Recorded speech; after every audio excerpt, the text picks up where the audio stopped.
तुवा गोग्रहणाचे अवसरे, घातले मोहनास्त्र एकसरे. मग विराटाचनी महाभेडे उत्तरे, आसुडुनी नागविले. ओवी आहे 469, अध्याय आहे 11.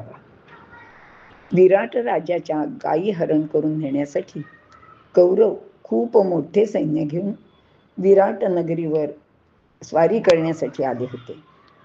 त्यावेळी अर्जुनाने त्या सर्वांवर मोहनास्त्र घातले. मग नंतर विराट राजाच्या त्या भित्र्या उत्तर नावाच्या राजपुत्राने कौरवांची वस्त्रे हरण करून त्यांना अगदी नग्न करून सोडले. अशी ही ओवी आहे 11व्या अध्यायातील. आणि भगवंत अर्जुनाला त्याचा पराक्रमाचीच आठवण करून देत आहेत. गोष्ट अशी आहे की कौरव पांडव, आपल्याला माहिती आहे की त्यांनी द्यूत खेळलं आणि पांडवांना वनवासात जावं लागलं. 1 वर्षाचा अज्ञातवास पण होता. अज्ञातवासाच्या काळात पांडव विराट नगरीत त्या राजाकडे राहिले होते. त्यावेळी अर्जुनाने बृहन्नडेचे रूप घेतले होते आणि तिथे राजाची जी राजकन्या होती उत्तरा, तिला तो नृत्य, गायन इत्यादी गोष्टी शिकवायचा. आता यांचा खरं म्हटलं तर अज्ञातवास संपत आला होता किंवा संपलाच होता.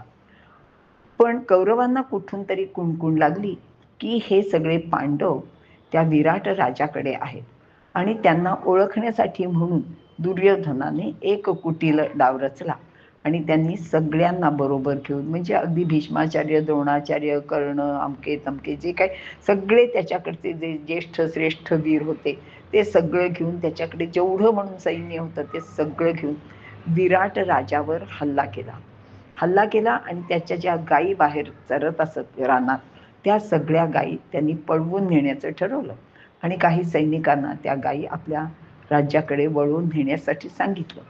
आता ही गोष्ट इकडे कळली. त्यावेळी स्वतः विराट राजा दुसरीकडे लढायला गेला होता आणि त्याचं सैन्य पण तिकडेच होतं. आता काय करायचं असा प्रश्न पडला. पण राजपुत्र तिथे होता. तेव्हा अर्जुन म्हणाला, म्हणजे बृहन्नडा म्हणाली की उत्तर महाराज तुम्ही चला की लढायला. तर तो म्हणला की अरे मी काय म्हणे, मी करीन लढाई, मला चांगलं व्यवस्थित छान लढता येतं. ते कौरव म्हणजे काय असं समजू नको, मी एका 5 मिनिटात त्यांचा पराभव करून टाकेन. पण माझी अडचण अशी आहे की माझ्याकडे सारथी नाही आहे रथ चालवायला.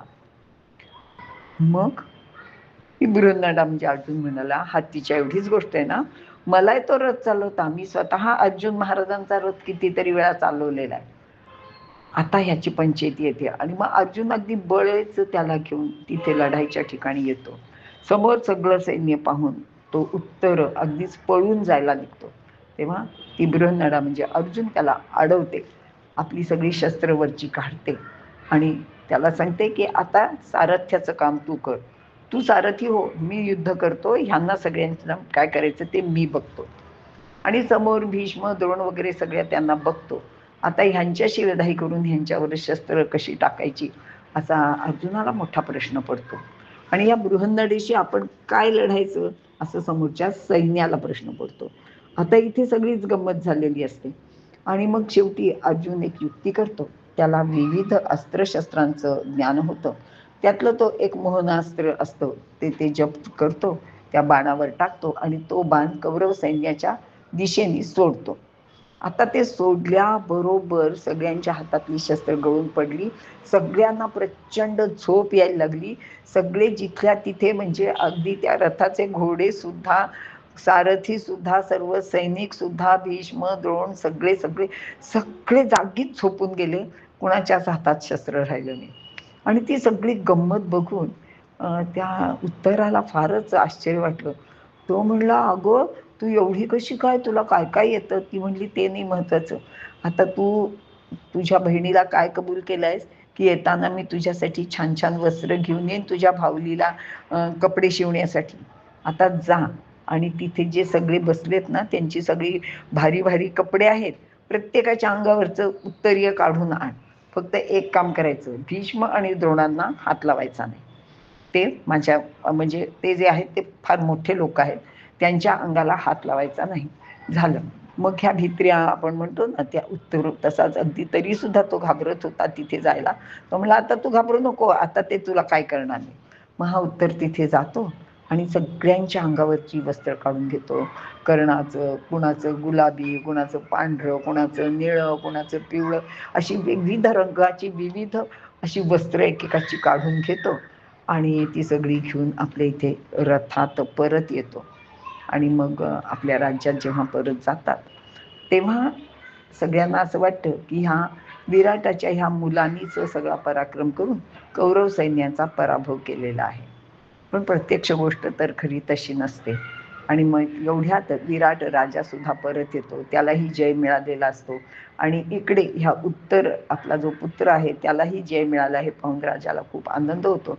आणि तो म्हणतो की खरंच रे, तू खूप पराक्रमी आहेस. तेवढ्यात धर्मराज म्हणजे तिथे जे कंकभट्ट म्हणून होते त्यांनी सांगितलं की मी तुम्हाला खरं सांगू का, हा पराक्रम ह्या तुमच्या राजपुत्राचा नसून ही जी बृहन्नडा त्याच्याबरोबर रथाचं सारथ्य करायला गेली होती ना, तिचा हा सगळा पराक्रम आहे. असं ऐकल्यावर आता राजाला तर राग आला. पण तो म्हणाला काय बोलतोस काय म्हणे, तू काय म्हणजे म्हणे माझ्या मुलाला असा तसा समजतोस का.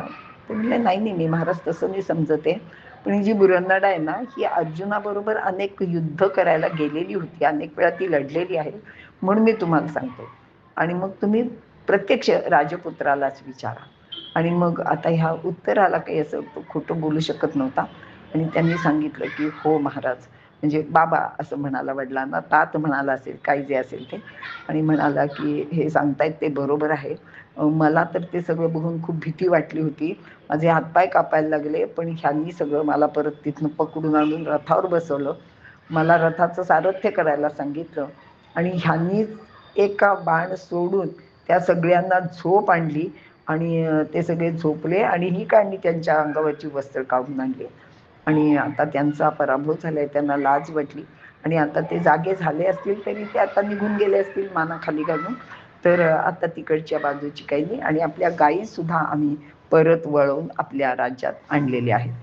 असा हा सगळा प्रसंग आहे गोग्रहणाचा आणि त्याचाच उल्लेख ह्या ओवीत भगवंतांनी केलेला आहे.